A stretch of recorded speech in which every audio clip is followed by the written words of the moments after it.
मीराबाई के मन में कृष्ण के प्रति प्रेम।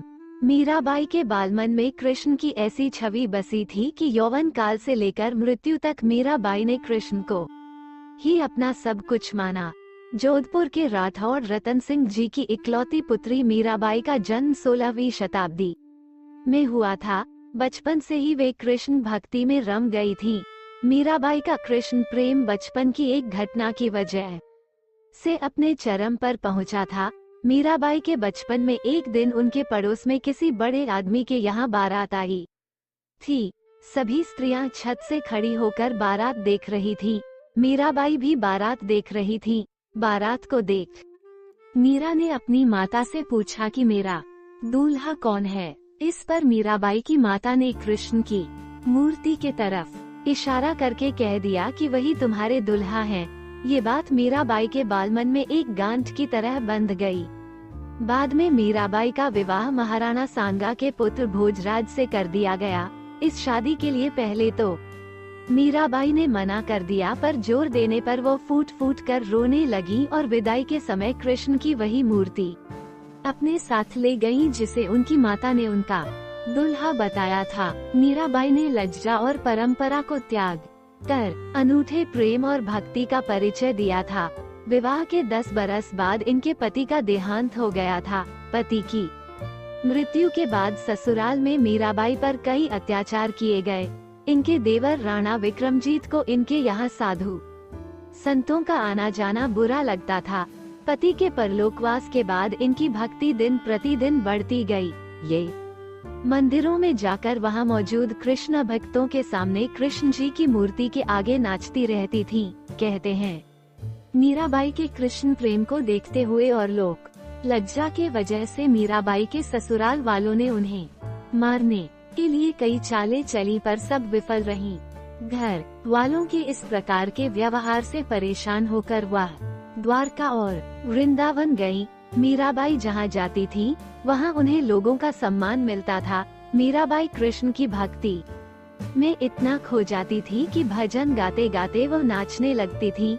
मीराबाई ने भक्ति को एक नया आयाम दिया है, एक ऐसा स्थान जहाँ भगवान ही इंसान का सब कुछ होता है। दुनिया के सभी लोग उसे मोह से विचलित नहीं कर सकते।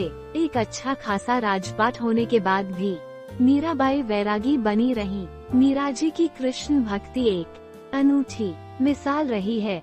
मेरे तो गिरिधर गोपाल दूसरो न कोई, जाके सिर मोर मुकुट मेरो पति सोई, छाड़ी दई कुल की तानी कहा करे कोई, संतन वेग बैठी बैठी लोक लाज खोई, अनसुवन जल सींची सींची प्रेम बैली बोई, दधी मथी घृत कारी लियो डारी दई छोई, भगत देखी राजी भई जगत देखी रोई, दासी मीरा लाल गिरिधर तारो अब मोई। कहा जाता है कि मीराबाई रणछोड़ जी में समा गई थी। मीराबाई की मृत्यु के विषय में किसी भी तथ्य का स्पष्टीकरण आज तक नहीं हो सका है।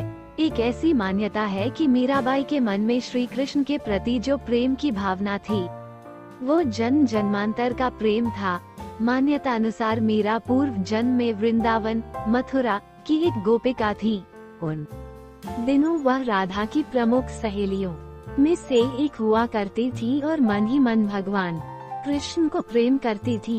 इनका विवाह एक गोप से कर दिया गया था। विवाह के बाद भी गोपिका का कृष्ण प्रेम समाप्त नहीं हुआ। सास को जब इस बात का पता चला तो उन्हें घर में बंद कर दिया। कृष्ण से मिलने की तड़प में गोपिका ने अपने प्राण त्याग दिए। बाद के समय में जोधपुर के पास मेरता गांव में 1504 ई में राठौर रतन सिंह के घर गोपिका ने मीरा के रूप में जन्म लिया। मीराबाई ने अपने एक अन्य दोहे में जन्म जन्मांतर के प्रेम का भी उल्लेख किया है। आकुल व्याकुल फेरू रैन दिन, विरह कलेजा खाया दिवस, न भूख नींद नहीं रहना, मुख के कथन न आवे बैना, कहा करूं कुछ कहत न आवे, मिलकर तपत बुझाया, क्यों तरसाओ अतर जामी, आए मिलो कृपा कर स्वामी। मीरा दासी जन्म जन्म की, परी तुम्हारे पाए। मीराबाई के मन में श्री कृष्ण के प्रति प्रेम की उत्पत्ति से संबंधित एक अन्य कथा भी मिलती है। इस कथानुसार एक बार एक साधु मीरा के घर पधारे। उस समय मीरा की उम्र लगभग 5-6 साल थी। साधु को मीरा की मां ने भोजन परोसा। साधु ने अपनी झोली से श्री कृष्ण की मूर्ति निकाली और पहले उसे भोग लगाया। मीरा मां के साथ खड़ी होकर इस दृश्य को देख रही थी। जब मीरा की नजर श्री कृष्ण की मूर्ति पर गई तो उन्हें अपने पूर्व जन्म की सभी बातें याद आ गईं। इसके बाद से ही मीरा कृष्ण के प्रेम में मग्न हो गईं।